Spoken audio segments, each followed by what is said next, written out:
Assalamualaikum warahmatullahi wabarakatuh. Izin memperkenalkan diri. Nama saya Zulfa Salimah Zahra dari kelas 1B. Saya di sini akan sedikit menjelaskan tentang salah satu poin yang ada di chapter 9, yaitu tentang pemahaman konseptual. Baik, bisa dilihat di sini ya. Di sini dijelaskan bahwa pemahaman konseptual adalah aspek penting dari pembelajaran. Tujuan pengajaran yang penting adalah untuk membantu siswa-siswanya memahami konsep-konsep utama dalam suatu mata pelajaran daripada hanya sekedar menghafal fakta yang terisolasi. Nah, apa itu konsep? Konsep adalah elemen dari kognisi yang membantu menyederhanakan dan meringkas informasi.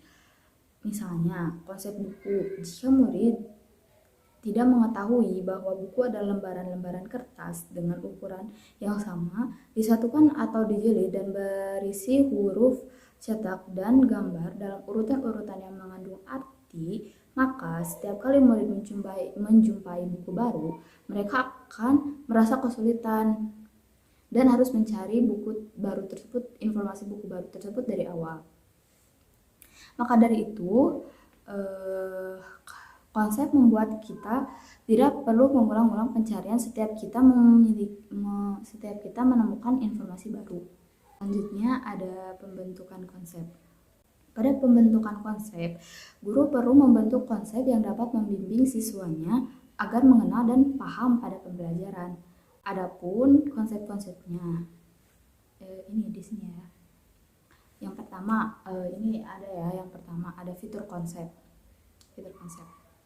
Pada fitur konsep terdapat sebuah aspek penting, yaitu konsep farmasi yang mempelajari fitur, kunci atribut, atau karakteristik konsep. Fitur ini adalah elemen penentu dari suatu konsep yang dapat membedakan dengan konsep lain. Selanjutnya ada mendefinisikan konsep. Aspek penting dari konsep ini yaitu konsep pengajaran, yang dimana konsep ini perlu mendefinisikan dengan jelas dan memberikan contoh dengan baik atau dengan hati-hati. Ada 4 strategi yang efektif untuk melakukan konsep ini. Yang pertama, menentukan konsepnya. Kedua, memperjelas istilah dan dalam definisi. Yang ketiga, memberikan contoh untuk menggambarkan fitur atau karakteristik utama. Yang keempat, berikan contoh tambahan. Selanjutnya, ada kategorisasi hierarkis dan peta konsep. Kategorisasi itu penting karena sebuah konsep dikategorikan, ia dapat mengambil karakteristik dan fitur yang menjadi anggota kategori. Selanjutnya ada pengajuan hipotesis. Hipotesis ada asumsi khusus dan prediksi yang dapat diuji untuk menentukan keakuratannya. Salah satu cara untuk mengembangkan hipotesis adalah membuat aturan tentang mengapa beberapa objek termasuk dalam dan yang lainnya tidak. Contohnya, guru memberikan latihan kepada siswa dengan menentukan konsepnya tanpa diketahui oleh siswanya. Kemudian meminta siswa untuk mengembangkan hipotesis tersebut tentang konsep yang telah dipilih agar mereka dapat membidik konsep dengan mengajukan pertanyaan yang berkaitan dengan konsep tersebut atau latihan tersebut. Selanjutnya ada pencocokan prototipe. Dalam pencocokan prototipe, individu memutuskan apakah suatu item adalah anggota dari suatu kategori dengan membandingkan dengan item yang paling khas dari kategori tersebut. Semakin mirip item dengan prototipe, semakin kemungkinan besar individu tersebut akan mengatakan bahwa item tersebut termasuk ke dalam kategori. Sekian sedikit penjelasan dari saya. Mohon maaf bila ada kesalahan kata. Assalamualaikum warahmatullahi wabarakatuh. Perkenalkan, nama saya Salwa Protani. Di sini saya akan menjelaskan tentang proses kognitif kompleks yang berjudulkan berpikir. Berpikir. Berpikir adalah mengelola dan mentransformasikan informasi dalam memori, sering dilakukan untuk membentuk suatu konsep bernalar dan berpikir secara kritis, membuat keputusan, berpikir kreatif, dan memecahkan masalah. Penalaran. Penalaran adalah pemikiran logis yang menggunakan logika, induksi, dan deduksi untuk menghasilkan kesimpulan. Penalaran dibagi menjadi dua. Yang pertama, penalaran induktif adalah penalaran dari hal spesifik ke umum, sedangkan penalaran deduktif adalah penalaran dari umum ke spesifik. Pemikiran kritis. Pemikiran kritis adalah pemikiran reflektif dan produktif dan melibatkan evaluasi bukti. Beberapa yang dapat digunakan seorang guru untuk memasukkan pemikiran kritis dalam pengajaran mereka. Yang pertama, jangan tanyakan tentang apa yang terjadi, tetapi tanyakan juga bagaimana dan mengapa. Yang kedua, kajian dugaan fakta untuk mengetahui apakah ada bukti yang mendukungnya. Yang ketiga, berdebatlah secara rasional bukan emosional. Yang keempat, akui bahwa terkadang ada lebih dari satu jawaban atau penjelasan yang baik. Yang kelima, bandingkan berbagai jawaban untuk suatu pertanyaan dan nilailah mana yang benar-benar jawaban terbaik. Yang keenam, evaluasi dan kalau mungkin tanyakan apa yang dikatakan orang lain, bukan sekedar menerima begitu saja jawaban sebagai kebenaran. Beberapa keterampilan perkembangan murid. Yang pertama, berpikir terbuka. Ajak murid menghindari pemikiran sempit dan dorong mereka untuk mengeksplorasi opsi-opsi. Yang kedua, rasa ingin tahu intelektual. Dorong murid untuk bertanya, merenungkan, menyelidiki, dan meneliti. Yang ketiga, perencanaan dan strategi. Bekerja samalah dengan murid dalam menyusun rencana, menentukan tujuan, mencari arah, dan menciptakan hasil. Yang keenam, kehati-hatian intelektual. Dorong murid untuk mengecek ketidakakuratan, kesalahan, bersikap cermat dan teratur. Keputusan. Pembuatan keputusan adalah pemikiran di mana individu mengevaluasi berbagai pilihan dan memutuskan pilihan dari sekian banyak pilihan tersebut. Dalam sebuah riset pembuatan keputusan, investigator mempelajari cara orang mempertimbangkan biaya dan manfaat dari berbagai hasil keputusan. Mereka menemukan bahwa orang memilih hasil dengan nilai yang diharapkan tertinggi. Dalam banyak kasus strategi, pembuatan keputusan diadaptasikan agar sesuai dengan beragam masalah. Akan tetapi kita cenderung membuat sejumlah kesalahan dalam pemikiran kita. Pemikiran kreativitas. Apa itu pemikiran kreativitas? Kreativitas adalah kemampuan berpikir tentang sesuatu dengan cara baru dan tak bisa menghasilkan solusi yang unik atas suatu problem. Ada dua pemikiran, yaitu pemikiran konvergen, yaitu menghasilkan satu jawaban benar dan merupakan karakteristik dari jenis pemikiran yang dibutuhkan pada tes kecerdasan konvensional, dan pemikiran divergen yang menghasilkan banyak jawaban untuk satu pertanyaan yang merupakan karakteristik dari kreativitas. Strategi yang bisa mengilhami kreativitas murid antara lain. Yang pertama, mengembangkan brainstorming adalah teknik di mana orang-orang dalam sebuah kelompok didorong untuk menghasilkan ide kreatif, saling bertukar gagasan dan mengatakan apa saja yang ada di pikiran mereka yang tampaknya relevan dengan isu tertentu. Yang kedua, menyediakan lingkungan yang memicu kreativitas. Seorang guru yang mendorong kreativitas seringkali mengandalkan pada rasa ingin tahu anak. Guru memberi latihan dan aktivitas yang memicu murid untuk mencari solusi problem. Yang ketiga, jangan terlalu mengatur murid. Jika anak diberitahu aktivitas apa yang harus mereka lakukan, kemudian membiarkan murid memilih sendiri kesenangannya dan Anda mendukung kecenderungan mereka, maka Anda tidak akan menghancurkan rasa ingin tahu alamiah mereka. Apabila anak terus-menerus diawasi, semangat kreativitas dan peluang mereka akan punah. Yang keempat, mendorong motivasi internal. Motivasi ini adalah kepuasan karena berhasil menciptakan suatu karya. Saat anak telah mencapai keberhasilannya dalam menciptakan karya, kita bisa memberinya hadiah sebagai penghargaan yang dapat meningkatkan motivasi dari si anak.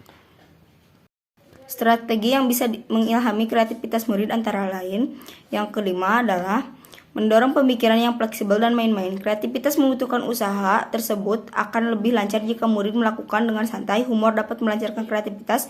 Ketika murid bercanda, mereka lebih mungkin memikirkan solusi yang aneh. Suatu masalah bermain-main dapat membantu menghilangkan tekanan yang menghambat gagasannya. Yang keenam, memperkenalkan anak dengan orang-orang kreatif. Pentingnya bagi anak mengenal orang kreatif seperti pelukis, penyair, dan lain-lain. Lakukanlah hal yang paling sederhana, yaitu ceritakan bagaimana tokoh tersebut bisa menjadi kreatif. Sekian dari saya, mohon maaf bila ada kesalahan. Maka dilanjutkan oleh teman saya yang berikutnya. Problem solving atau bisa disebut juga dengan penyelesaian masalah.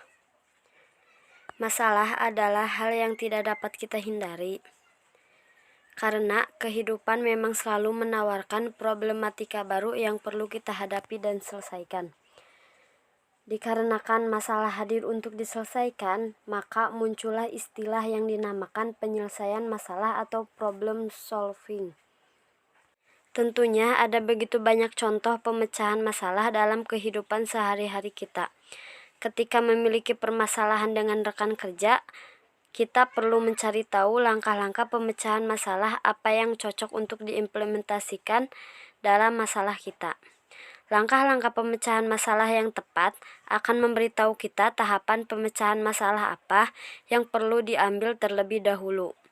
Ketika kita membiarkan sebuah permasalahan berlanjut secara berlarut-larut, ini menandakan kita tidak memiliki keberanian untuk memecahkan masalah dengan baik dan tepat. Malahan, tindakan seperti ini hanya akan menyusahkan kehidupan kita di masa depan. Keterampilan untuk memecahkan masalah sangat perlu dimiliki semua orang. Lantas, apa langkah-langkah dasar yang diperlukan dalam proses pemecahan masalah? Nah, di sini ada 4 langkah dasar yang perlu kita pahami dan kuasai dari proses pemecahan masalah tersebut. Yang ke-1 ada definisikan masalah yang ada.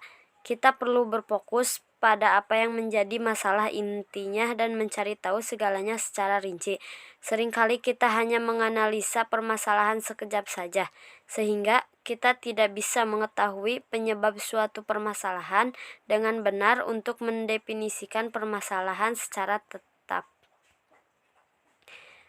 Di sini ada langkah-langkah penyelesaian masalah, yaitu ketika mendefinisikan permasalahan, kita perlu membedakan antara fakta dan pendapat.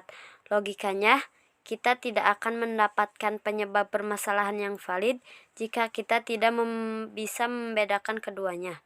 Dalam hal ini juga perlu mengatakan atau mengungkapkan permasalahan yang terjadi secara spesifik. Coba identifikasi standar, norma-norma, atau nilai-nilai apa saja yang telah dilanggar dari permasalahan ini. Yang kedua, mencari solusi alternatif. Setelah mengidentifikasi permasalahan yang ada secara detail, maka sekarang waktunya untuk membuat beberapa pilihan yang bisa kita pilih untuk mencari solusi alternatif yang efektif. Oleh karena itu, kita perlu menunda pemilihan solusi alternatif sampai kita benar-benar sudah mendapatkan solusi yang cocok dan yang diinginkan oleh semua pihak yang terlibat. Jadi, kita perlu menunggu sampai proses evaluasi terakhir, baru bisa menentukan solusi alternatif mana yang akan kita gunakan. Jangan lupa gunakan langkah-langkah di bawah ini. Pastikan untuk tidak terburu-buru dalam menentukan suatu solusi alternatif. Sertakan semua individu yang terlibat dalam menentukan solusi alternatif yang terbaik. Tentukan solusi alternatif yang sejalan dengan tujuan organisasi atau perusahaan. Tentukan solusi alternatif untuk jangka pendek dan jangka panjang. Pertimbangkan ide-ide yang disampaikan oleh orang lain. Ingat, semua orang berhak memberikan pendapat mereka terhadap solusi alternatif. Yang ketiga ada evaluasi dan pilih solusi alternatif yang ada. Langkah ketiga yang bisa kita lakukan adalah mengevaluasi setiap pilihan solusi alternatif yang ada, lalu memilihnya secara bijak dengan mempertimbangkan segala kebaikan dan keburukan yang akan dihasilkan di masa depan. Dalam mengevaluasi pilihan solusi alternatif, kita juga perlu melakukan secara hati-hati. Maksudnya, jangan sampai kita mempertimbangkan secara bias, sehingga solusi alternatif yang dihasilkan bisa saja sebenarnya tidak cocok dengan permasalahan yang ada. Juga jangan lupa untuk memilih solusi alternatif yang benar-benar sesuai dengan visi dan misi kita. Berikut ini adalah poin-poin yang bisa kita terapkan. Mengevaluasi solusi alternatif yang relatif terhadap standar target yang ada. Kita juga perlu mengevaluasi semua solusi alternatif yang ada tanpa rasa bias. Kita perlu mengevaluasi solusi alternatif yang mungkin terbukti berhasil. Yang terakhir, nomor 4, coba untuk terapkan dan tindak lanjuti solusinya. Kini saatnya kita menerapkan solusi yang sudah terpilih untuk memecahkan permasalahan yang ada. Akan tetapi, bukan berarti menerapkan solusi telah menandakan bahwa permasalahan dapat selesai begitu saja. perlu ada tindak lanjut atau follow up yang dilakukan oleh orang-orang yang terlibat agar mereka bisa meninjau bersama apakah permasalahan yang ada sudah benar-benar terselesaikan atau belum. Nah, pastikan pembaca sudah melewati poin-poin di bawah ini. Kita perlu merencanakan dan mengimplementasikan solusi alternatif yang telah dipilih dan diuji coba. Kita perlu mengumpulkan segala umpan balik dari semua pihak yang mungkin akan terkena dampak dari solusi alternatif tersebut. Kita juga perlu mencari persetujuan atau konsensus dari semua pihak yang terkena dampak. Transfer terjadi ketika seseorang menerapkan pengalaman dan pengetahuan sebelumnya untuk belajar atau memecahkan masalah dalam situasi baru. Meningkatkan transfer termasuk memberikan 2 atau lebih contoh konsep karena salah satu sering tidak cukup. Memberikan presentasi atau model kepada siswa seperti matriks yang membantu mereka menyusun aktivitas pemecahan masalah dan mendorong siswa untuk menghasilkan lebih banyak informasi itu sendiri, yang meningkatkan kemungkinan mereka akan mengingat apa yang dibutuhkan.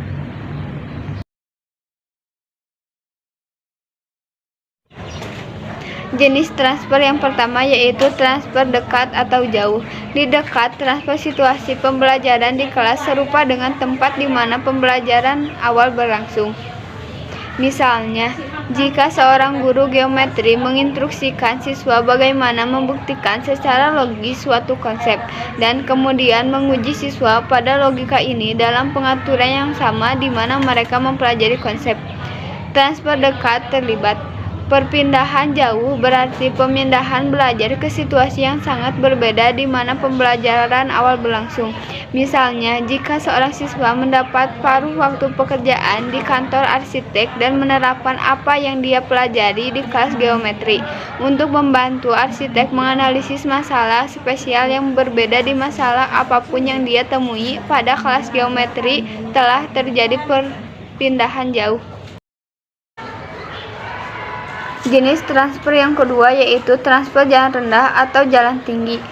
Gabriel Salmon dan David Firkins dibedakan antara transfer jalan rendah dan jalan tinggi. Transfer jalan rendah terjadi ketika pembelajaran sebelumnya secara otomatis, seringkali secara tidak sadar berpindah ke situasi lain. Hal ini terjadi biasanya dengan keterampilan yang sangat terlatih di mana ada sedikit kebutuhan untuk berpikir reflektif.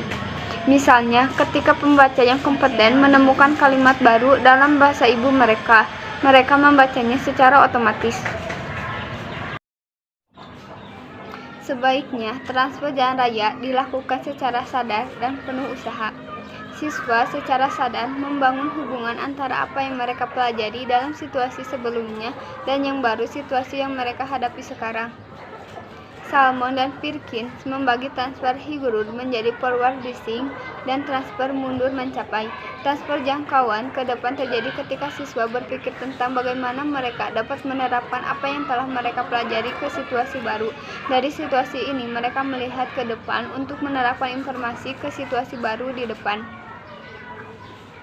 Transfer mundur mencapai terjadi ketika siswa melihat kembali ke situasi sebelumnya untuk informasi yang akan membantu mereka memecahkan masalah dalam konteks baru.